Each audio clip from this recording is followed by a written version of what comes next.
सो देख लो एप्लीकेशन में ये लिखा electrical precipitation of smoke. Precipitation या कोगुलेशन सेम ही होता है। ये करने का मतलब ये है कोलॉइड को प्रेसिपिटेट बना दो, है ना, हमें कोलॉइड को प्रेसिपिटेट बनाना है। Smoke is a type of colloid. Smoke क्या है? एक तरह का कोलॉइड है, उसमें डस्ट पार्टिकल्स है, कार्बन पार्टिकल्स है जो हार्मफुल है एटमॉस्फेयर के लिए, हमारे लिए। तो उसको निकाले कैसे? स्मोक में से कार्बन और ऐसी इम्प्योरिटी निकाल दो, मतलब ये क्या हो गया? प्योर गैस हो गया। वो प्योर गैस आप एटमॉस्फेयर में छोड़ दो चलेगा, बट इसमें से डस्ट पार्टिकल जो जहरीले पार्टिकल्स है, पॉइजनियस पार्टिकल्स, उसको अलग कर दो। और उसका मेथड बहुत सिंपल है, इलेक्ट्रोलाइट के साथ रिएक्शन करा दो। अरे सर वो गैस है, उसका इलेक्ट्रोलाइट के साथ कैसे रिएक्शन करवाएं? इलेक्ट्रोलाइट के साथ रिएक्शन कराओगे उसका चार्ज निकल जाएगा। उसका चार्ज अगर निकल गया तो कोगुलेट हो जाएगा, प्रेसिपिटेट होके वो नीचे बैठेगा। अच्छा, तो ये स्मोक में हम इलेक्ट्रोलाइट ऐड करें, उससे अच्छा है डायरेक्ट चार्ज ही दे दो उसको। इलेक्ट्रोलाइट ऐड करो चाहे चार्ज दे दो, मतलब तो सेम ही है। तो हमने क्या दे दिया उसको? High voltage. ये जो रॉड रखा है ना, वो हाई वोल्टेज रॉड है। तो जब स्मोक यहाँ से पास होगा, जैसे ही ये रॉड को टच करेगा, तो जैसे ही रॉड को टच करेगा तुरंत उसमें जो डस्ट पार्टिकल्स है, कार्बन पार्टिकल, जो इम्प्योरिटी है, जो चार्ज है, उस पर न्यूट्रलाइज हो जाएगा। ये मान लो कार्बन है, जैसे रॉड को टच किया, कार्बन पे जो चार्ज है वो निकल गया, तो कोगुलेट होके नीचे गिर जाएगा।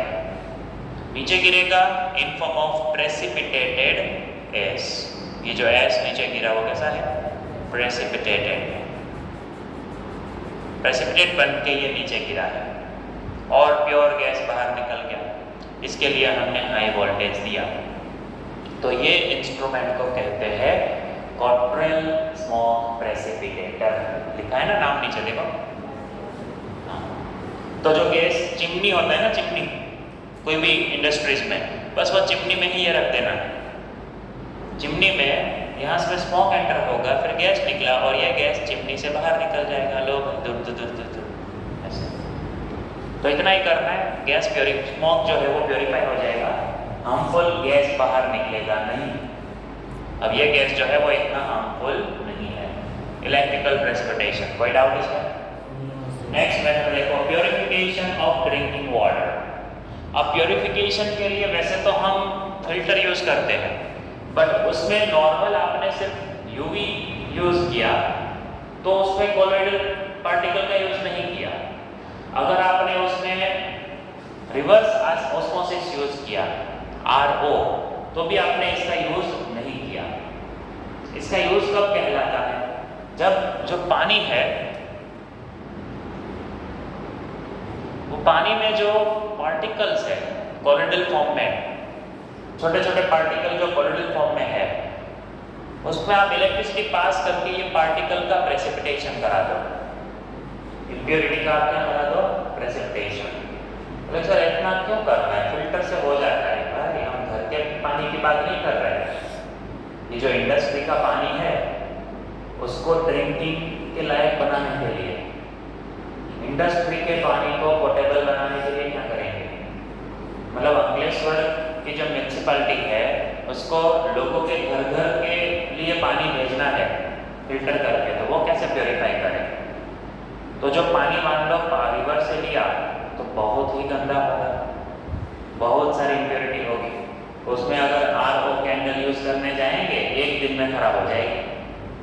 वो रिवर्स ऑस्मोसिस वाली कैंडल एक दिन में खराब, तो नहीं कर सकते ऐसे। उसलिए क्या करते हैं, एक लॉन्ग टनल होता है जिसमें से पानी पास होता है, उसमें इलेक्ट्रोड रखते हैं।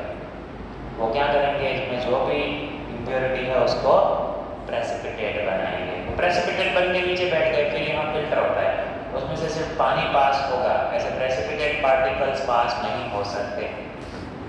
तो हमने यहाँ पे भी प्रेसिपिटेशन यूज किया, कोगुलेशन। जो इम्प्योरिटीज है उसका हमने क्या करा दिया? कोगुलेशन करा दिया। देखो क्या लिखा है, The water obtained from natural sources often contains suspended impurity alum is added to such water to coagulate the suspended impurity and make water fit for drinking purpose. लो बहुत ही चीप प्योरिफिकेशन दिखाया। ये जो इम्प्योरिटीज है उसको नीचे भिगाने का दूसरा एक काम भी है, आप एलम ऐड कर दो। एलम पता है ना, पोटास एलम। एलम का नेचर है वो इम्प्योरिटी को खींच लेता है, तो टेक्स्ट बुक में ये मैंने दिखाया है, एलम ऐड किया। आपको एलम नहीं ऐड करना है तो इलेक्ट्रिसिटी पास कर दो। इलेक्ट्रिसिटी पास करने से भी वो बेचारा कोगुलेट होकर नीचे बैठ गया, सिंपल, ठीक है। तो एलम ऐड करने की प्रोसेस को क्या बोलते हैं, लोडिंग। क्यों? एलम पे इम्प्योरिटी का लोडिंग हो गया और वो नीचे बैठ गया, सिंपल। ट्रक को भरते हैं तो हम क्या बोलते हैं, लोडिंग ऑफ ट्रक। ऐसे एलम को भर दिया, एलम पे इम्प्योरिटी का लोडिंग हो गया, so this is actually called a loading process, ठीक है, डाउनलोडिंग नहीं। Medicine are also one type of colloids. उसका जो एक्शन है वो भी कोलोइड जैसा है। कैसे? देखो, most of the medicine are colloidal in nature. For example, argyrol is a silver sol used in eye lotion.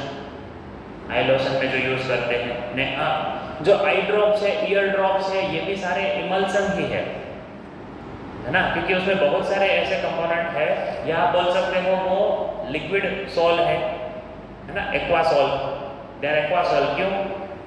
Solid particles are added in water और इन अल्कोहल। तो इस तरह से वो आई ड्रॉप्स, ईयर ड्रॉप्स जो बनाते हैं वो सोल है, they are example of sol. Another example, colloidal antimony is used in curing kala-azar. Online लिख लेना, आपको कालाजार जो है वो पता चल जाएगा। पता है वैसे किसी को? डिजीज है ना। हाँ हाँ, बहुत खतरनाक, देख लेना, ऑनलाइन मिल जाएगा। Colloidal gold is used for intramuscular injection, क्योंकि फोटो देख के आपको पता चलेगा इफेक्ट उसकी क्या है कालाजार। Milk of magnesia and emulsion is used for stomach disorder. Acidity बहुत ज़्यादा हो गई है तो मिल्क ऑफ मैग्नीशिया ले लो, है ना। बट क्या है, उससे सिर्फ स्टमक का एसिड न्यूट्रलाइज होगा, एसिड बनना बंद नहीं हो जाएगा। अगर आपको पता है कि एसिडिटी बिना कुछ खाए हो रही है, मतलब एसिड का प्रोडक्शन बंद करना पड़ेगा, तब मिल्क ऑफ मैग्नीशिया पीने से काम नहीं होगा। मिल्क ऑफ मैग्नीशिया एक कोलोइड है, उसका काम इतना है स्टमक की एसिडिटी को डाइल्यूट करो, न्यूट्रलाइज करो, तो इंस्टेंट क्योर देगा मिल्क ऑफ मैग्नीशिया। बट वो परमानेंट इलाज नहीं है, वो क्योर है। Milk of magnesia, okay, then colloidal medicines are more effective because they have large surface area. Surface area है तो एसिड को easily absorb करेगा, या ऐसे दूसरे भी colloid है वो बैक्टीरिया को easily absorb करेंगे। So colloidal form में मेडिसिन देना अच्छा होता है।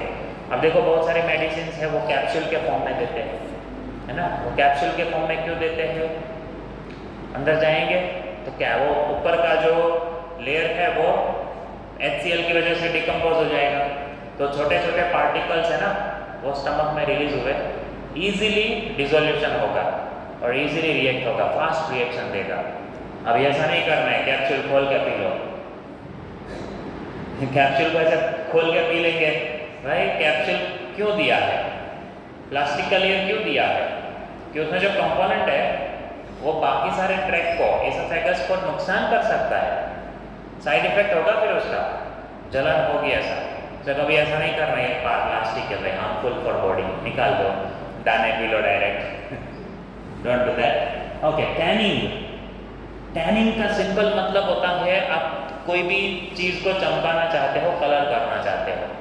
कैसे? Animal hides are colloidal in nature when a hide which has positively charge particle is soaked in tannin, liquid है tannin, which contains negatively charged colloidal particle, mutual coagulation takes place। मतलब एक मेरे पास belt है, वो belt इतना अच्छा नहीं दिख रहा है, तो मैं क्या करूँगा, उसको टैनिन में डिप कर लूँगा, फिर सुखा दूँगा, चमक आ जाएगी उस पर, है ना। चमड़े की चीज़ है, उस पर चमक आ गई। क्यों ऐसा हुआ? वो बेल्ट पे टैनिन का कोगुलेशन हुआ, ठीक है, सिंपल। तो इस तरह से टैनिंग कर सकते हैं। This results in hardening of leather. This process is termed as tanning. Chromium salts are also used in place of tanning.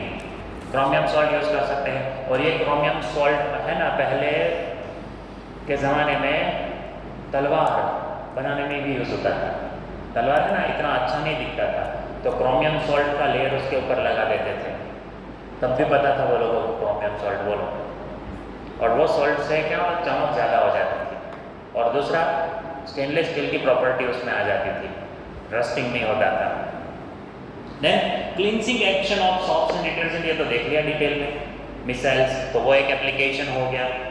Photographic plates and films, तो इसमें भी हम जो सॉल्यूशन यूज़ करते हैं वो इमल्सन है। AgBr हम यूज़ करते हैं, in form of emulsion use करते हैं। लिखा दिस हैज, ओके देखो लिखा है sensitive silver bromide in a gelatin over a glass plate और अ सेलुलॉइड फिल्म। क्या यूज़ करते हैं हम? AgBr का सॉल्यूशन। एडवांटेज क्या पता है AgBr के सॉल्यूशन का? AgBr का सॉल्यूशन है वो हमने फिल्म के ऊपर रखा है, उसको फिर सनलाइट में रखते हैं या फॉक्स के नीचे रखते हैं, तो सॉल्वेंट इवोपरेट हो जाता है, ब्रोमीन इवोपरेट हो जाता है, बचता है सिल्वर, और उसकी वजह से शाइनिंग प्रॉपर्टी आ जाती है फोटोग्राफ में। फोटोग्राफ शाइनिंग, पहले के फोटोग्राफ ऐसे मतलब करते थे लोग। पहले वो रील वाले फोटो आते थे, ब्लैक कलर की रील आती थी, फिर बोलते थे इसको धुलाने के लिए भेजना है, उसको धोएंगे और उसमें से फ़ोटो बनाएंगे, ऐसा। या बोले फ़ोटो बन गया, हाँ तैयार है, धोना बाकी है।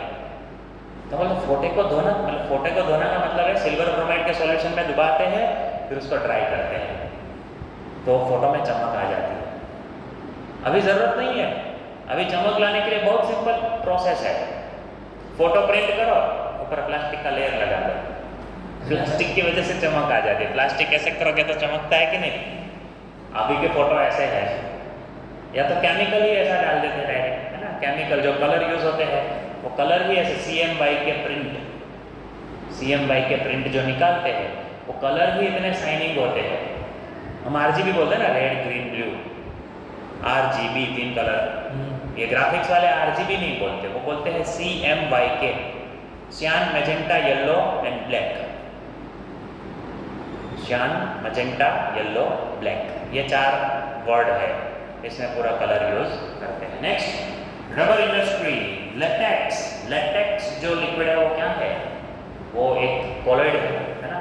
Latex is a colloidal solution of rubber particle which are negatively charged. आप देखो रबर ट्री में भी जब कट लगाते हैं तो जो रबर बाहर आता है वो भी एक कॉलॉइड है, it is colloid only. Industrial products, paint, ink, synthetic plastic, rubber, graphic lubricant, cement, these all are colloidal solutions, है ना। पेंट सबसे अच्छा एग्जांपल पता है, ये सब हम करते पेंट। तो लिक्विड है, उसमें मैंने डाई ऐड किया, लिक्विड के अंदर डाई ऐड करते हैं। अच्छा, आपको रेड कलर लेने जाना है तो दुकान वाले के पास रेड कलर का पेंट रेडी होता है, देखा है आपने, है ना, वो बनाते हैं। अच्छा, वाइट कलर का डब्बा होता है, तो उसमें ऐसा है वो रेड कलर डालते हैं जब हम रेड बोले, ध्यान से देखना। मशीन में से जो कलर निकलता है ना, तो मेरा को एक बार झगड़ा हो जाता है, मतलब मुझे लाइट पिंक कलर जैसा कलर लेना था, तो मैं गया और मैंने सिलेक्ट करके बोला ये कलर। अब उसने डब्बा रखा मशीन के नीचे और मशीन में से थोड़ा सा केमिकल गिरा और फिर वो घुमाते हैं उसको, स्टर करके हमको दे देते हैं। तो जैसे ही गिरा ना, मुझे वो ब्लू ब्लैक जैसा दिखा, तो मैं तो चिल्लाया, करे लाइट पिंक बोला, तो मुस्कुरा के मेरे सामने, थोड़ी शांति रखो स्टर करके फिर मुझे दिखाया, हाँ ये तो लाइट पिंक है। जो केमिकल अंदर गिरा ना वो ब्लू ब्लैक जैसा दिख रहा था, बट वो केमिकल मिक्सचर है, वो पेंट के साथ रिएक्ट करके, वाइट कलर जो पेंट है उसके साथ रिएक्ट करके फाइनली पिंक कलर दिया। तो सॉफ्टवेयर है, वो सॉफ्टवेयर है ना, वो काम करता है उसमें। जितने भी बड़े बड़े पेंट के दुकान होंगे ना, तो वो लोगों के पास वो मशीन होगा, आप देखोगे तो अंदर मशीन पड़ा होता है, उसमें से निकलता है लिक्विड, जैसे आइसक्रीम निकलता है ऐसे वो लिक्विड निकलता है ना।